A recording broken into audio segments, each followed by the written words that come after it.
Hi friends, எல்லாரும் எப்படி இருக்கீங்க? எல்லாரும் நல்லா இருப்பீங்கன்னு நினைக்கிறேன்.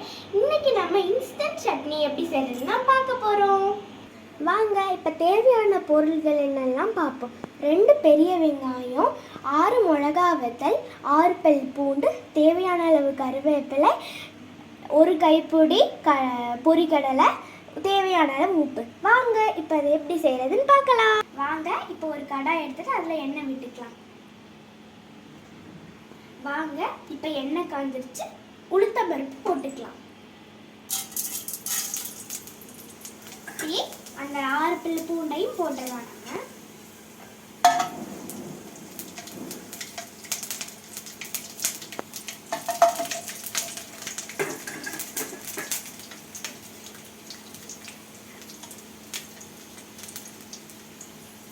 நம்ம இப்போ வெங்காயத்தையும் போட்டுடலாம்.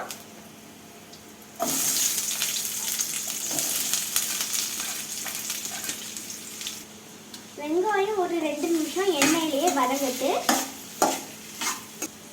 ரொம்ப வதங்க வேண்டாம், கண்ணாடி பதம் வந்தால் போதும். இப்போ கண்ணாடி பதம் வந்துடுச்சு. இப்போ நம்ம மற்ற இன்க்ரீடியன்ஸ் எல்லாம் சேர்த்துடலாம்.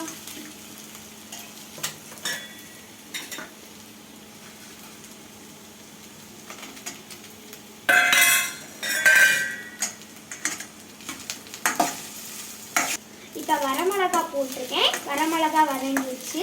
இப்போ நம்ம பொரிக்கடலையே போட்டுடலாம்.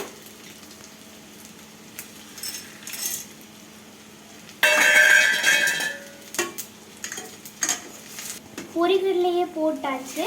இப்போ நம்ம அது கூடயே எல்லா இன்க்ரீடியன்ஸையும் போட்டுடலாம். நான் புளி சொல்ல மறந்துட்டேன். இப்போ புளியும் சேர்த்துக்கலாம், கருவேப்பிலை சேர்த்துக்கலாம், அப்புறம் உப்பு. இது எல்லாத்தையும் சேர்த்து நம்ம நல்லா வதக்கிக்கலாம்.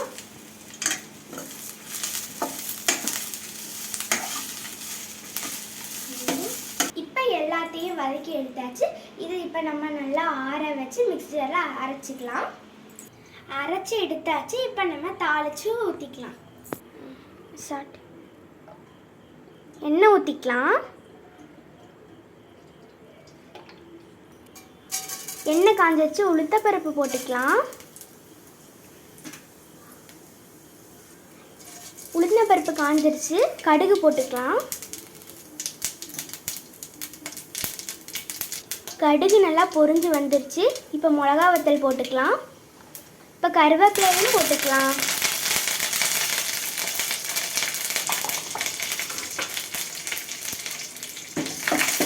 நல்லா அதை வதக்கி விட்டுக்கலாம். தாளிச்சதை எடுத்து சட்னியில் எடுத்துக்கலாம். இப்போ நமக்கு சுவையான சட்னி ரெடி. வீடியோ பிடிச்சிருந்தா லைக் பண்ணுங்கள், ஷேர் பண்ணுங்கள், சப்ஸ்கிரைப் பண்ணுங்கள். Bye friends.